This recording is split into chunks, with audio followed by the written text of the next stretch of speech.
Welcome again to our channel, One Africa Black Media, where we promote Afro greatness, where we promote Africa, where we fundamentally believe in one black race, and where we look at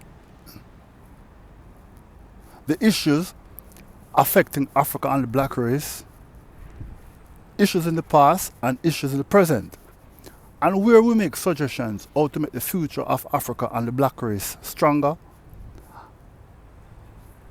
financially and more stable, just like the other countries around the world. So in today's episode, we want to look at what we call Nigeria must become a first world country. I want to say today. And the reason for this video is also because we have been doing some work about issues facing the black race, and this is another dimension to it again. Now recently there has been a travel ban on Nigeria and other countries in West Africa, but the Nigeria one we could say is more fundamentally problematic because, like we know, Nigeria is one of the largest countries on earth with over almost 200 million people, and we could say Nigeria is capital of the black race.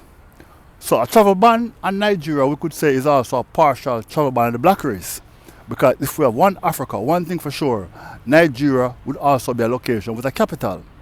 So what are the facts we want to look at quickly? Well, we want to look at two countries. We have a country called Norway, we talked about before, 6 million people, and then we want to look at a small country in Asia called Singapore. Now these two countries, they have less than 7 million people population.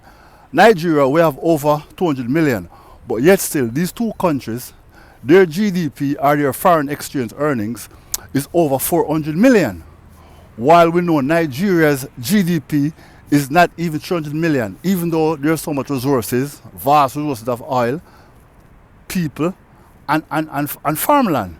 So the issue is, it's time for Nigeria as a country to manage itself in such a way that there's no corruption, because you cannot become a first world country with high level of corruption. Corruption makes the country ineffective and wastes the money and the resources. So we are suggesting that Nigeria leaders and leadership come together, find a way how to wipe out corruption to zero, right? That will start making the country more productive. Find a way for triple employment among the youths. Find a way to have free secondary education, tertiary education that will give the people skill training, especially in the, what we want to call the tech industry, because that's what the Asian countries are using to grow their economy largely.